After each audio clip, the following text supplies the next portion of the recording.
Welcome to In Real Life Wellbeing for Women. I'm your host, Elizabeth Simpson, and this is your space for science-based strategies, coaching tools, and thoughtful conversations created for real women living real lives. Your well-being deserves attention, not only when you reach total overwhelm, but right now. In today's episode, Joy Tracking to Shift Your Day, we'll explore why small moments of joy matter, what the science tells us about their impact, and how a simple journaling practice can change the way you experience your days. I'll also share a tool you can start tonight and ways to make it last beyond the first week. So, why joy matters? Joy is often misunderstood. We think it has to be big, major milestones, holidays, or achievements. But research in positive psychology shows that joy is most powerful when it's found in ordinary, fleeting moments. And so, what does the science tell us? Seligman, who is the founder of positive psychology, introduced positive psychology interventions and has shown significant increases in life satisfaction and decreases in depressive symptoms within 1 week of using these interventions. Research by Emmons and McCullough found that people who regularly noted things that they were grateful for reported better moods, more optimism, and even improved physical health. Lyubomirsky and colleagues demonstrated that daily positive activities act as protective factors against stress and mental health decline, especially in young adults. With one study, students who regularly practiced these activities reported better moods and fewer depressive symptoms, even during stressful times at university. Other research has found similar effects in women, from postnatal mothers to postmenopausal women, where daily practices like movement, leisure, and noticing joy were linked to better mental health outcomes. The way this works is fairly simple. These activities retrain our attention.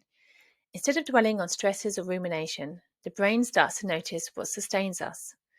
Over time, that can mean fewer dips in mood, stronger emotional regulation, and a greater sense of control in daily life. But it's important to add some nuance here. While the evidence consistently shows benefits, these studies are often small and they don't tell the full picture.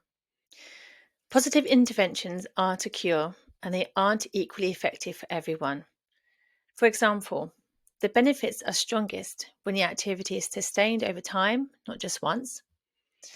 People with milder depressive symptoms often see quicker gains, while those under heavier distress may need additional support. And positive activities work best when they're combined with social connection, professional help when needed, and environments that allow people the space and the safety to practice them. So the message isn't that joy tracking or gratitude journaling fixes everything. It's that these small habits can create gentle, protective buffers. They're not about erasing stress, but about tipping the balance in favour of resilience and giving us more resources to draw on when life feels overwhelming. And here's a neuroscience link. Joy and gratitude activate the brain's reward circuits, releasing dopamine and serotonin. Over time, this helps retrain attention bias. So the brain naturally notices more positive cues and fewer stressors. And now taking action with this knowledge. The 3 good things journaling practice was developed by Seligman. It's a really simple tool that can be used at the end of the day with your favourite notepad in a quiet space. Simply write 3 things that brought you joy. They don't have to be dramatic. Small joys are perfect. For example, I had a cup of coffee in peace. I had a funny conversation with my child. I finished my yoga and enjoyed the shavasana without thinking I must get up and do more. Then on the end of that reflection, to add a why it was important and why it matters to you. For example, I gave myself permission to pause, or I felt present and connected. Okay, so the next step is to bring this into the context of real life. We are not looking for wellness tools that we have to squeeze into our day, that we have to make more time for, or to extend our to-do list. This practice can be done on your own at the end of the day with just 5 minutes before you go to bed. Alternatively, you could try sharing your 3 good things around the dinner table, on the school run, or before bed with your partner.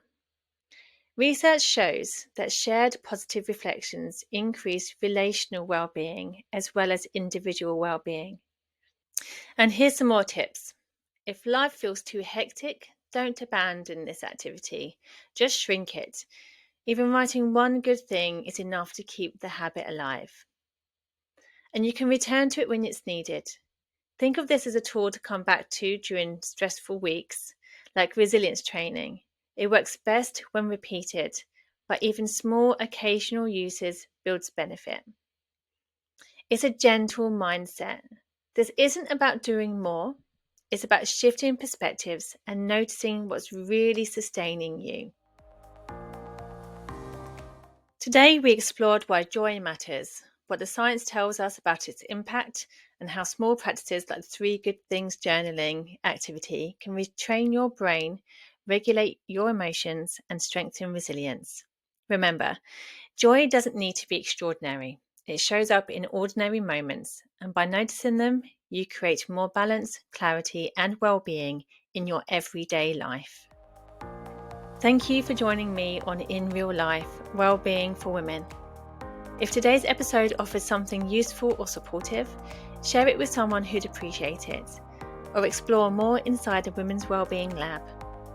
This isn't about doing more, it's about being intentional, connected to your needs, and well supported. Because well-being isn't a luxury, it's the foundation of health and happiness in real life.